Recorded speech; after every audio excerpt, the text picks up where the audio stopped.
Hello, welcome to episode 26 of the Islanders podcast. Today we're going to continue on the subject of food, but more on snacks and drinks that are readily available across the island, okay? So these may include some sweets or some little snacks that are unlike night markets, okay? They are not necessarily a full meal, okay? Yeah. But we eat them from time to time. Between the meals, between meals to fill you up a little bit. And here in Taiwan, you can't really tell a story about these snacks without telling where to get them, okay? So where can we get them? Where can we get them? So there's this special grid of stores here in Taiwan. Like magic door you can open and you'll get snacks. It's called convenience stores. Convenience stores. And they're very, very special. They exist all across Taiwan. Every street corner, every 2 blocks. Every few blocks you can find a convenience store. I would say it's actually the lighthouse of a civilization. Taiwanese civilization. Yeah, whenever definitely. you can find it, it has civilization there. Yeah. It's always bright, even at night. They're always 24 hours. Always, every open 24 hours. And there are 3 kinds, okay? Yeah. So one is at 7-Eleven. I think all of you know 7-Eleven. Yeah. It's from America. Yeah. And then in go to Taiwan, it turned into a 24-hour convenience store. Yeah. And also Family Mart. Family Mart is, I don't know where. Japan. Yeah. Yeah, and High Life. So High Life, I think, is local. It's more local. Yeah, and local all of them are 24 hours. Yeah. And sometimes they have seats. You can sit. You can sit there and enjoy a meal or anything. Yeah.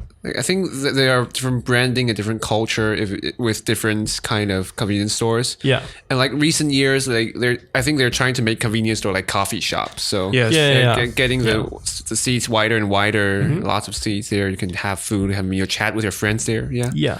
So according to statistics, I have a statistic that I have. Okay. There are about 11,000 wow. convenience stores in Taiwan, which is a lot. A lot, quite a lot. Quite a lot. Taiwan is just a small island you can find if you have a map. Only 23 million population. Yeah. And I think a couple of years ago, the number was about 5,000 to 6,000. Yeah. And it's growing. Yeah, keep it's growing very rapidly. Yeah. So now let's get into the snacks. Right? So why go to convenience store? Right? Why you click? Yeah. So let's talk about snacks. So we have all those, famous snacks like Doritos, Cheetos, the international brands. Just like anywhere else, and we have all that too. But Lay's or something. Yeah, but one very special thing is that we have special flavors of these kind of local flavor. Food, yeah. I think Taiwanese chip companies, they put a lot of effort trying to make different flavors of local flavors, special kinds. Local flavor for these global brands. Brands, okay? So like I think Pringles. Pringles. I tried one braised pork rice. Oh, really? Pringles, yeah. Braised pork rice. So how does it taste? Salty? It tastes like. So does it taste like braised pork rice? A little bit. Really? Yeah. That's a little cool. hint about there are really like very local flavors with these kind of international snacks. Food, yeah. So I wanted to talk a little bit about the real local snacks. There are local manufacturers. They make local Taiwanese manufactured. snacks. Yeah. I think you can only find it in Taiwan or some Asian countries. Yeah. Okay, so this one is very famous. It's called pea crackers. Pea crackers. Yeah. Do you want to tell them in Chinese? Like in Chinese, 可乐果. 可乐果, yeah. 可乐果, yeah. So it is very special. Its shape is very special, right? It looks like a macaroni. Spiral shaped. Yeah. And it's crispy. Yeah. It's very crispy and salty. I think it's the shape give the crispy touch on texture on it. Texture, and also the thing that make it out of. Okay, so it's called pea snacks, right? Pea crackers.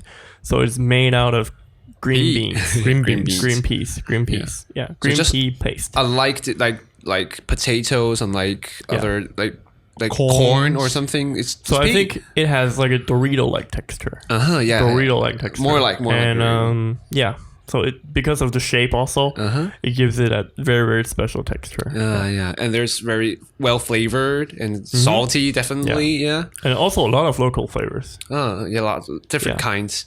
Like I've tried one is very hot. Yeah, hot pot is very good. Flavor. Hot flavor, very good. Very good. Yeah, Definitely and also should I try. think something like snail flavor. Snail Yeah, flavor. you know, I've heard like that. little snails. We Oh, eat like in French sea restaurants. snails. Sea snails. Do you know? Sea snails. Oh, sea snail. Sea snails. We eat Taiwanese, like very small sea snails. Sea snails. We cook them with wine, Taiwanese wine, cooking wine. They make the flavor out of that. Okay, Wow, so it's very special. Wow, that's cool. That's really cool. So a little history lesson for you guys. I remember if it has a milk tea flavor.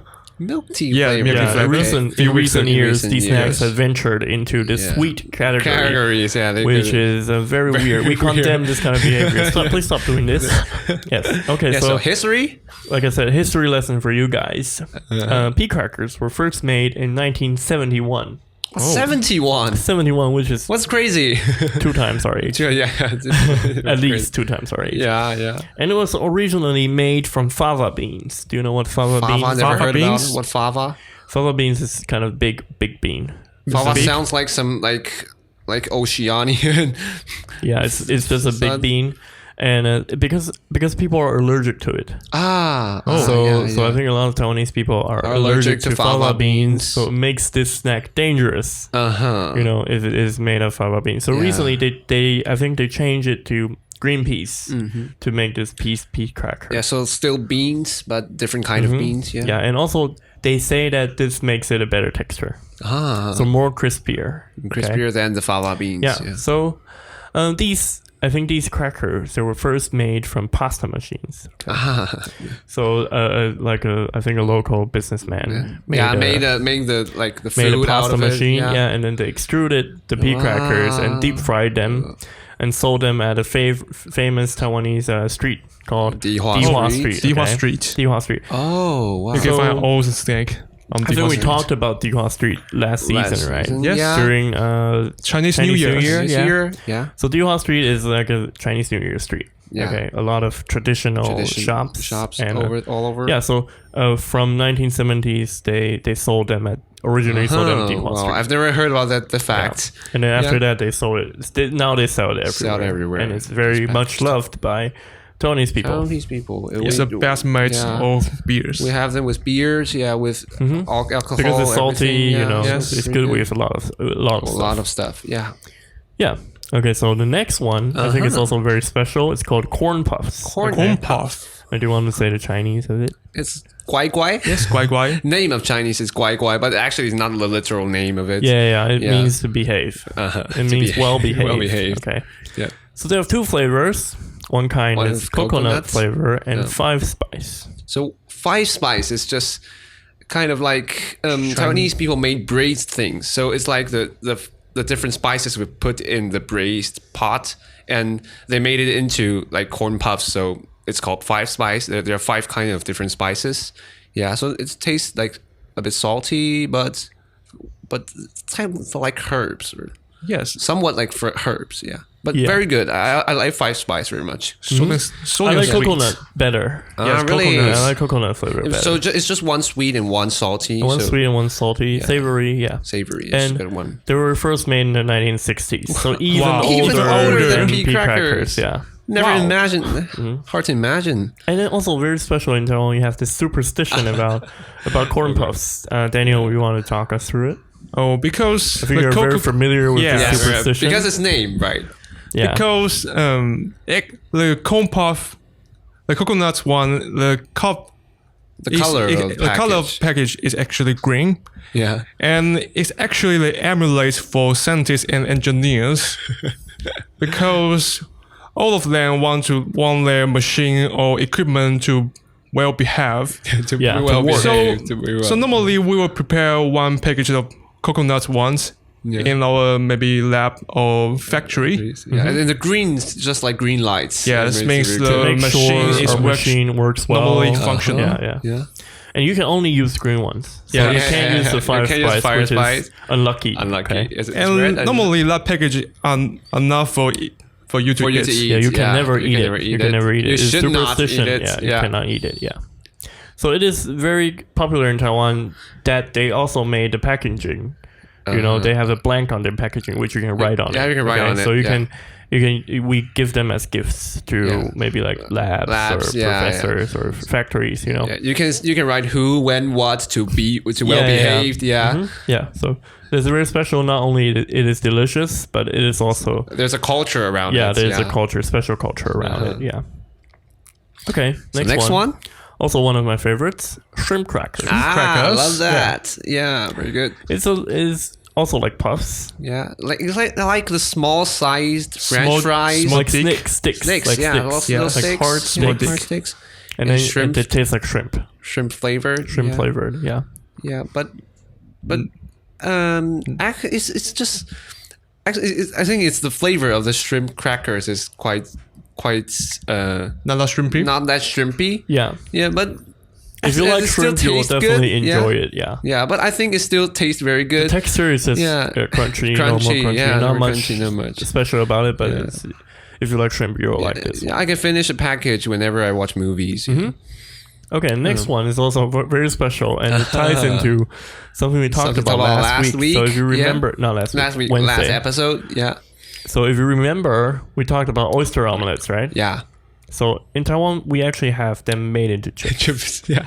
Okay. So there's braised pork rice flavored Pringles, and there's oyster omelet. It shows flavored profound love of oyster omelets. Yeah. And I enjoy this a lot. Actually, I just finished one package yesterday. It's very good. Very good. So it's also locally produced, so it's like one of the Taiwanese local snacks. It's like a local chips maker, yeah. Yeah. Very you gotta definitely have to try it. You can try the oyster omelet first, and then try this, and then see how it compares. See which one you like better. Maybe you can buy it as a souvenir when you go back. Yeah, sometimes I think they sell them in airports or something like that. Yeah, very iconic Taiwanese stuff, yeah. Okay, next one. Daniel, do you want to talk about this? Pumpkin seeds. Pumpkin seeds. So, yes. So how do you eat pumpkin seeds? Normally, we will grab a pumpkin seed and crack it open with your teeth. And we will eat the seed inside. Yeah. That's like the standard procedure for eating that seed. Do you enjoy this? Do you guys enjoy it? I love that. It's my mom's favorite. Oh, really? Yes. Your most favorite. So which kind? Oh, your mom's most favorite. So which kind of seeds does your mom eat? I think her favorite one is watermelon seeds. Watermelon seeds. Watermelon seeds. Yeah. Dried watermelon seeds. Yes. Roasted. Sometimes we also have sunflower seeds. We also eat that too. And they're flavored in different spices. Yeah. Normally roasted. Normally roasted. I'm really bad at cracking open all these seeds. Yeah, I think there's master of techniques for opening those seeds. For a lot of elderly people, they really enjoy it because when they watch TV, it gives them something to do. Yeah. So you can fidget it with your hand, and then you can eat it very slowly. So, but that sounds quite annoying. My grandpa can just grab one seed and cut, and the seeds were out. Yeah, everything is intact. Ended. It's unpacked. Yeah, real professional people can eat it very fast. Very fast. And, one after another. Yeah. So if I would describe the taste as smoky. Smoky because it's roasted. It's roasted and something smoked. Yeah. It's not like the normal nuts, I would say. Like nuts. It's a little bit like oily and then smoky. Yeah, but actually it's full of calories. And also a lot of calories. Yeah, so be sure that you don't have too much. But they sell the seeds in a whole big package. Yeah. So remember to work out. I think that is what we want to say. After all these kind of foods, and no matter what you eat. Yeah, we should have a caution. Taiwanese people should work out after these. Yeah, definitely go work out. Okay, next one. Dried cod strips. Cod strips. Cod. Do you know what it's called? Cod is kind of fish. Yeah. Kind of fish. So we make them into these strips. Okay. And then they're chewy, fishy, and white, It's very fishy, I would say. It's very fishy. Sometimes you eat it with beer. Yes, definitely. Yeah, because it's salty. But actually, my family sometimes eat dried cod strip with rice. Oh, okay. That's quite common. With a cooked rice. The rice with more water inside and cooked like more porridge. Porridge. Yeah, like porridge. Okay. Yeah, and put some strawberry on that, and they will, because there is no taste for porridge, so it's the dried cod strip will be salty, fishy, gives it some taste into Sometimes your food, we'll add that into our porridge. Yeah. Okay, and in convenience stores we can also find a lot of jerky, like beef jerky, pork jerky, anything like that. Yeah, I love jerkies. Yeah. So it is also, turkeys are flavored normally with fried spice. Fried spice. So just like what we just said, the corn puffs, they're also with fried spice. Yeah. And the king of all snacks, I would say, king of all snacks, definitely, is dried instant ramen. Okay, so you all know about ramen, right? It's the thing that you cook. It's the kind of noodles that you cook when you're poor. When you're not poor, when you're broke, or in college, right? But here in Taiwan, we don't necessarily cook them all the time. Sometimes we just break them up and then eat it straight. Okay? Yes. Yeah. So with the seasoning, and then we just eat it straight. And there are two kinds of people just how to eat dried instant ramen. One kind of people, they will crush all the instant ramen into like this very shattered and very small pieces. That's my way. That's your way, right? Yeah. Like for me, I will crush them, but into like middle-sized instant ramen. So like the size of maybe like a little bigger than the shattered. So if you maybe like the corn puffs, the size of like corn puffs. And when I eat it, it will be crunchy inside my mouth, and I can bite them and chew them. Yeah, so I like this way. There are two kinds of ways to eat the dried instant ramen. I will always try to homogenize the noodles. And make sure the powder can equally distribute around. And also the dried instant ramen actually called 科学面 or 王子面. 科学面. There are different kinds of it. And the name is quite interesting. In fact, I'm gonna go buy one pack after this show. Okay, so. So if you're in Taiwan, if you're in Taiwan, you gotta try. This. It's just every salty, convenience store. So buy water with it. Okay. Okay. So all these talking about salty foods actually makes me very, very, very thirsty. Okay. Yeah. So now we want to talk a little bit about drinks. Drinks. Drinks are also very special in Taiwan. So we have this.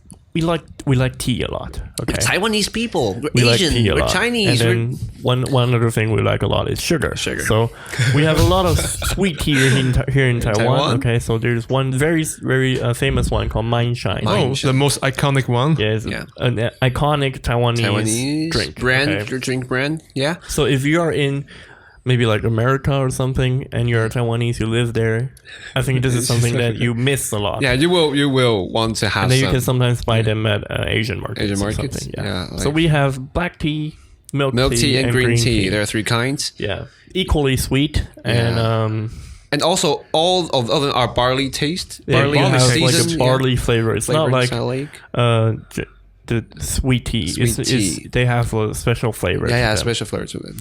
Yeah, and next one I think is your favorite. Yeah, my favorite herbal tea. Yeah, I personally love them very much. Yeah, and winter gourd tea, I love them very much. It's traditional Taiwanese drinks, I would say. Yeah, it's very so traditional. Herbal tea, I think they have a lot of herbs in it. Yeah. And winter gourd tea is just a very very sweet tea. And it doesn't take like winter gourd. Yeah, I don't think what it tastes like. It tastes like caramel and tea. So actually, these two kinds of teas there have tradition and different ways to make this. There are different different ways to make these teas, like herbal tea, different process. They're different manufacturing process. Yeah, and like herbal tea. The taste, the flavor are different from shop to shop. Different from stand to stand. And winter gourd tea, definitely, they're different from manufacturers. Actually, winter gourd tea is the winter gourd is a very big, very largest melon. Yeah, so actually they cook them into. They make all the water out of it and make it into like a caramel kind of block. Yeah, very big block. Traditionally, we cook it in hot water and make it become a like brown colored water and juice. Liquid. Yeah. So and it's not very really sweet. tea. Really tea. It's just sugar water. Yeah, but it tastes very good. There's a special taste in it. So so I love that very much. Yeah. Very traditional. Very traditional. Taiwanese, yeah. So the next one, because Taiwan has a lot of Fruit. We're tropical country. Yeah, so we also like a lot of fruit tea. Fruit tea here in Taiwan. Yeah, like a lot of pineapples, passion fruit. Passion fruit's very good. I love passion fruit. A lot of that. Yeah. Plum. That plum very good. Special. Yeah. Yeah. Actually, a month ago, I went to the night market, and there's a foreigner asked me where to get some plum tea. Plum tea, really? Yes. 7-Eleven. Yeah, so convenience stores. Yeah. So I lead into the convenience store. Okay. The next one I think is very special also in Taiwan. Also in Taiwan. Root beer. Root beer. So you guys know root beer in America, right? And it's made from two kinds of roots. One is called sassafras and sarsaparilla. Okay. So like Taiwanese root beer is kind of a bit different. Yeah, Taiwanese root beer is only made from sarsaparilla. So it is quite different taste than American root beer. And sometimes we add salt to it. Salt. I love salted ones. It's every time after exercising, I just grab some sarsaparilla root beer, and with salt. Yeah, it tastes quite different from the original one, but I don't like salted ones. Really? Yeah. Okay. You're not authentic Taiwanese. It's just weird. No, but okay. I love it. Yeah. Okay. So let's go back to convenience stores. Okay. Yeah. So convenience stores, not only can you buy all these snacks, you can also buy full meals. Yes, full meals. In convenience stores. So it's 24 hours and it serves snacks and serves drinks, and so it's time for full meals. That's basically crazy. If you keep a person in a convenience store, you cannot starve him or her. He's gonna go on forever. Yeah. So very traditional ones, curry rice. We have a lot of curry rice in convenience stores. Japanese kind of curry rice. It's like microwave stuff. If you put it into microwave, it'll be hot and well to be eaten. Yeah. And also you can get a taste of a lot of Taiwanese cuisine. Sometimes in 7-Eleven you can get like rice noodles, beef noodles, some lunchbox noodles. Yeah. A lot of traditional Taiwanese cuisine. Some that you can find in night markets. You can find in convenience recently stores. I find some braised pork rice served as a bento in the convenience store. In convenience stores, yeah. I maybe I will try it next time, but if you don't have time to go to night markets, check out convenience stores. Okay? You can get most of the thing there. Yeah. Like if you're just flying over Taiwan, you can check out these foods. Yeah. Okay, and we also have a lot of microwave foods in convenience stores, as well as hot dogs. Hot dogs. Even hot dogs. We have full hot dogs. And sausages. Yeah. And also, we have this cooked. What is that called? Oden. It's a kind of Japanese snack, right? How would you describe it? It's like it's like hot springs for different kind of different kind of foods made by like fish slurry. Yeah. It's just like hot spring if you imagine it like a soup, like soup. Yeah, and you can get all these little snacks, and they're cooked inside, and it will be kept warmed in maybe also in winter. So it's very good to get some oden when the winter is very cold outside. And get an oden, you have a bowl of soup and different snacks for you to eat. Yeah. Actually, for Taiwanese people, we call it guandongzhu. And for foreigners, we were going to show a photo on YouTube for you guys to see. Okay. And also in convenience stores, we have fresh coffee 24 hours a day. Right. Once it's crazy. Yeah. It's just hard to imagine. There's coffee machines in every convenience store. Yeah. And there's also another kind is the shaved ice. They put it like milkshake or something. They have different kind of drinks in convenience stores, like Slurpee. Now some of them even Slurpee, Slurpee. Now I think you can find Slurpee in some stores. You can find that a lot of Slurpee right now. Yeah, but coffee, definitely. Every store coffee that gets coffee. Yeah, some of them you can even buy them bubble tea. A bubble tea inside. Oh yeah. Also bubble tea. I think that's quite good. I've tried once. I think the bubble teas they served in 7-Eleven is quite good. It's really quite good. You should try it. You should try it if you see one, and you don't have time to get to the real bubble tea shop. Yeah. So I want to talk a little bit. In the final section, I want to talk a little bit about the other services that 7-Eleven provides. Not only 7-Eleven, but also Family Mart and all that. Yeah. So you can pay your bills here in convenience stores because it's too convenient for us. You can also pay, like if you get a ticket, Yeah, it's just get downstairs. Yeah. You can pay them in convenience stores. Yeah, and you can send packages from one convenience to another, and that's very special since it's like a post office. So because there are so many spread across Taiwan, so there is bound to be one store that is near your house. So you can send packages from one store to another store. Yeah, I think those convenience store owners that they have to try to make their business as the logistics workers. I think it's a logistical miracle. It's a challenge for them. And they challenge and they survived, and they provide all these kind of convenience services. Really cool services. Very cool. You get them the next day. Next day really across the whole cool. island. That's crazy. So also one personal note I want to add is that during the recent coronavirus outbreak, so you guys all know that you have to stay safe. But here in Taiwan, we're very lucky to have this net of convenience stores. And so I think for a while masks were distributed through convenience stores. And also rubbing alcohol you can use for cleaning, you know. Like now in this time, Taiwanese government, they just collect all the masks from the manufacturers and distribute it to... Masks are rationed right now. So I think recently we can order the masks online and get them at convenience store. That's How crazy is that? That was a crazy stuff. So we have to be really thankful about convenience stores for what they give us, what food they give us, snacks they give us, and also right now safety that they give us. You know, gives the network that's there. They're connected to each other. It's very special to us Taiwanese people. You know, and we greatly appreciate that. Okay. So even though when the world is in turmoil, down. we can still order masks and get them. How crazy is that? Okay, so like we said, convenience store employees are also very talented. They can do every kind of thing. They have to do a lot of things. You know, they have to clean. They have to serve coffee. They have to do all crazy kind of things. So I think that's about all the time we have for convenience stores. Did we miss anything? If you think we missed anything, just please comment below, and also share your stories in convenience stores with us, and follow us on the Apple Podcast, Google Podcast, Spotify, YouTube. Subscribe, okay, and we'll see you next week in the next episode with the next whole new chapter of Taiwanese culture. Yeah, we'll see you next week. Bye. Bye.